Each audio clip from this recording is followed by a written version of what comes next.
So again, huge welcome to you all. Great to see you all back here.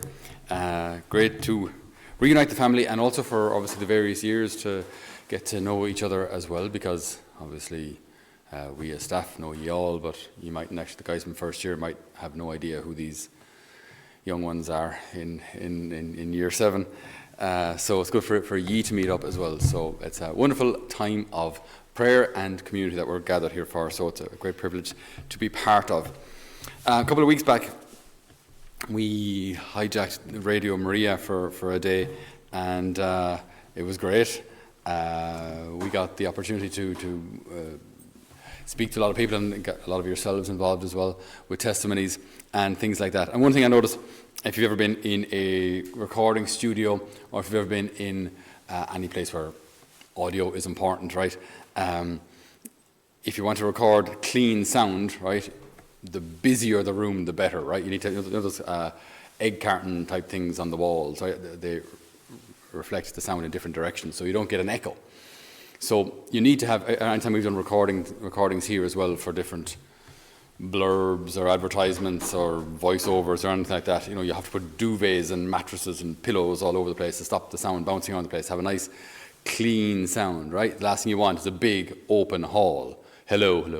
It's good to see you. So you need as much sound deadening stuff as possible, right? Because the emptiness magnifies the sound. The emptiness, if you go into an empty hall, right, or even a stadium or even a church or anything like that, and there's a loud noise, it's the emptiness that causes the noise, the feedback, the emptiness. The silence that we hopefully manage to create in prayer magnifies whatever is going on within us. The silence. When things are busy, then there isn't enough time, or there isn't enough focus, or there's so many voices, everything is just getting refracted everywhere, you don't pick up on anything. In the silence is when we begin to actually hear what's going on. And we have this experience most years that the year becomes difficult for a lot of people after the turn of the calendar year. So February, March can often be difficult months in Holy Family, because that's when all this prayer and all this silence, things start to come up. And all the busyness that you were able to distract yourself with up until that point, when that's kind of taken away, or you start getting used to coming to adoration and mass and prayer, and hopefully coming into the chapel also when you're not actually required to, these realities, truths, hurts, whatever it is, start to come to the surface. And it can get a small bit messy, because you start to feel maybe out of control, or just plain sad. You just feel something is wrong. You just feel this is uncomfortable, this is unfamiliar. I'd actually kind of maybe almost prefer to go back to busy, distracted, miserable me than have to deal with what has now come up in this silence. Some people even go so far as to blame the silence or blame prayer. When I go to adoration, I feel bad. What's the solution? Don't go to adoration. Where's that solution coming from, by the way, just so we're clear? The bowels of hell. Very good. So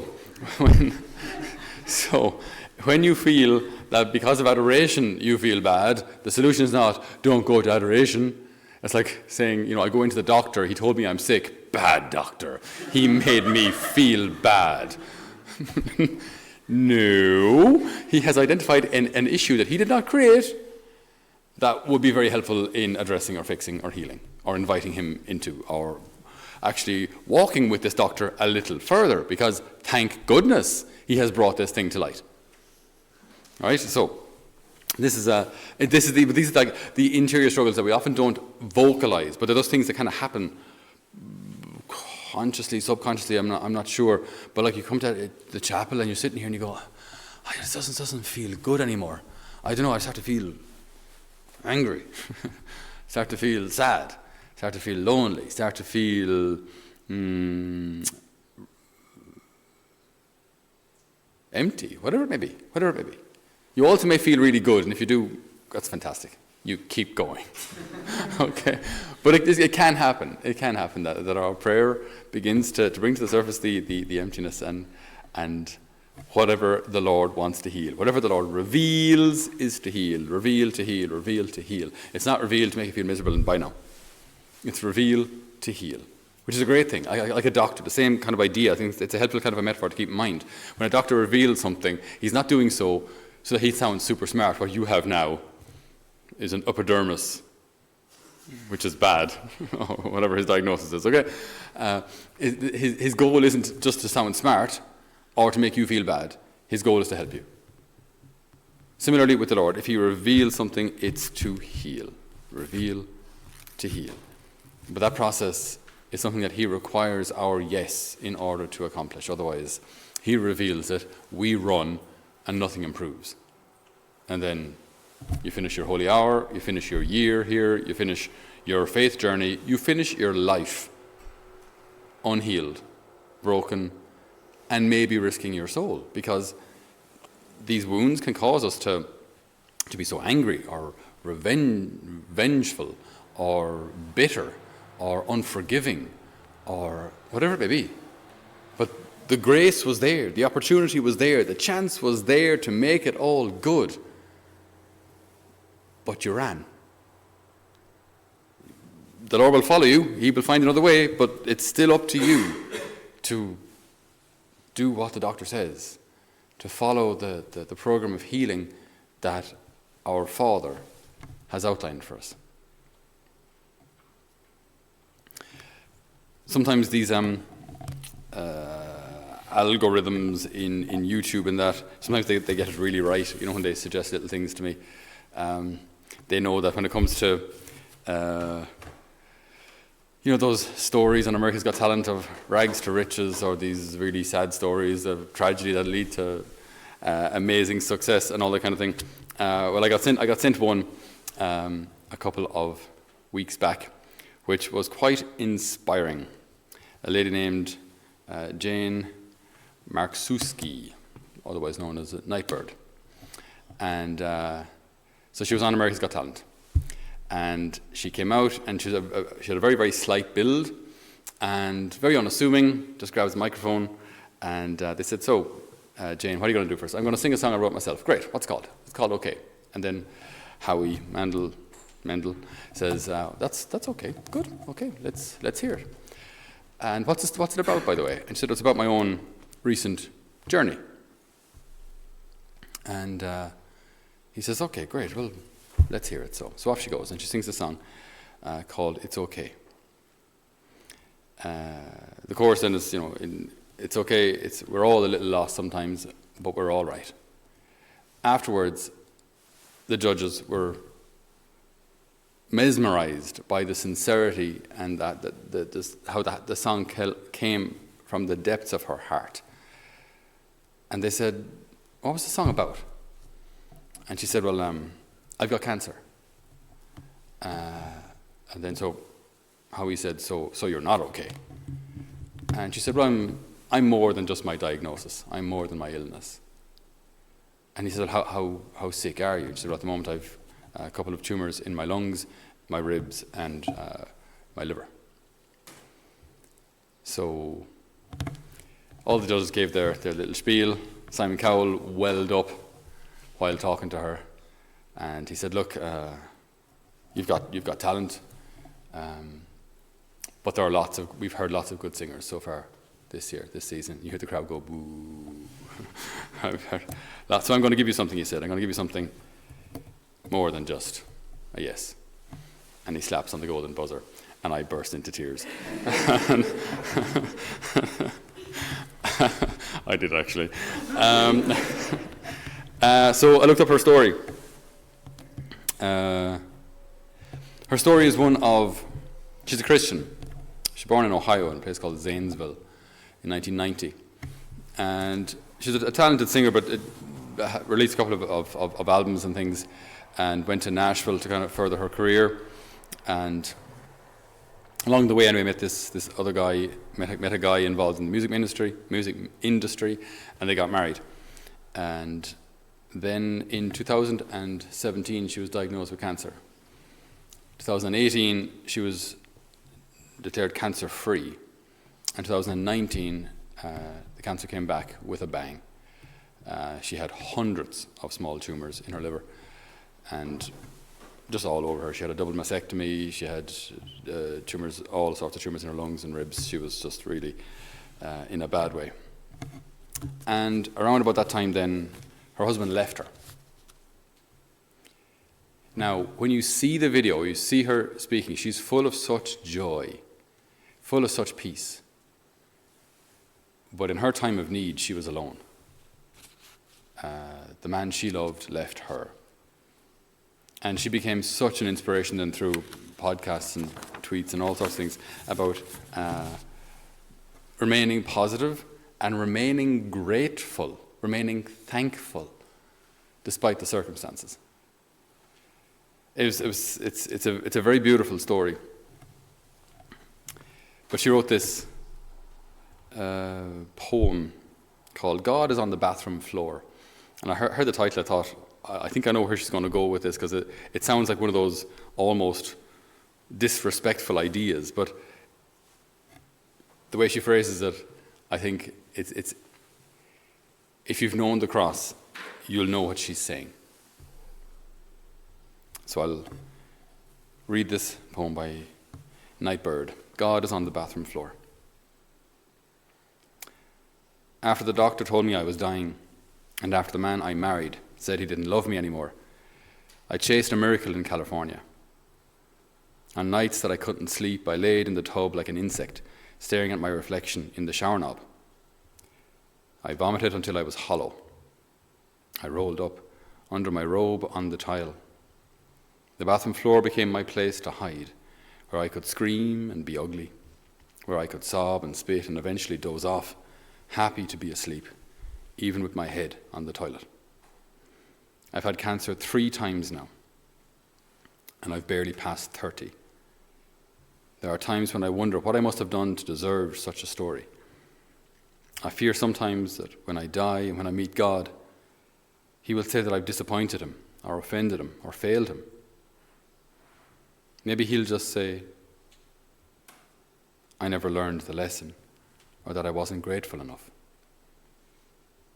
But one thing I know for sure is this: He can never say that He did not know me. I am God's downstairs neighbour, banging on the ceiling with a broomstick. I show up at His door every day, sometimes with songs, sometimes with curses, sometimes apologies, gifts, questions, or demands. Sometimes I use the key under the mat to let myself in. Other times I sulk outside until He opens the door to me Himself. I've called Him a cheat and a liar, and I meant it. I've told Him I wanted to die, and I meant it. Tears have become the only prayer I know. Prayers roll over my nostrils and drip down my forearms. They fall to the ground as I reach for Him. These are the prayers I repeat, night and day, sunrise, sunset. I'm asking again and again, there's mercy here somewhere, but what is it? What is it? What is it? I see mercy in the dusty sunlight that outlines the trees, in my mother's crooked hands, in the blanket my friend left for me, in the harmony of the wind chimes. It's not the mercy that I asked for, but it is mercy nonetheless. And I learn a new prayer. Thank you. It's a prayer I don't mean yet, but I will repeat it until I do. Call me cursed, call me lost, call me scorned, but that's not all. Call me chosen, call me blessed, sought after. Call me the one who God whispers His secrets to. I am the one whose belly is filled with loaves of mercy that were hidden for me. Even on days when I am not so sick, sometimes I go and lay on the mat in the bathroom in the afternoon light to listen for Him. I know it sounds crazy, and I can't really explain it, but God is there, even now. I've heard it said that some people can't see God because they don't look low enough. And it's true. Look lower. God is on the bathroom floor.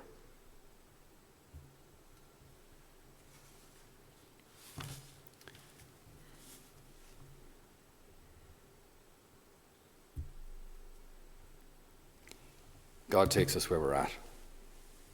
He takes us in our sadness and brokenness and loss and emptiness, in our grief, in the frustration that we have in dealing with our broken selves. He takes us there. He's not waiting until we're perfect. He's not waiting until we're fixed, because the perfection and the fixing can only be accomplished by him. So he takes us where we are, on the bathroom floor, but not to leave us there.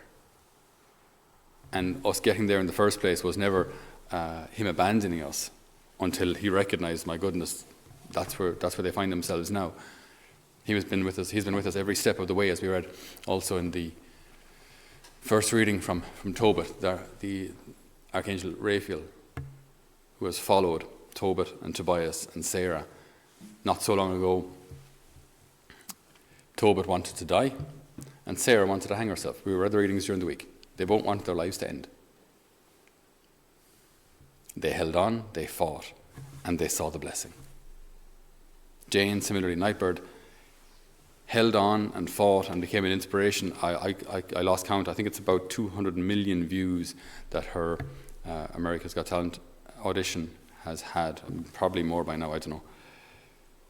But the inspiration of her accepting of the cross and remaining grateful.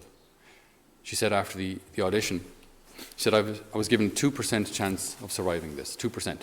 But she said 2% isn't nothing. 2% isn't nothing. And she says so with such a huge smile. So what I want to take from all this is that the Lord knows us. He knows where we are.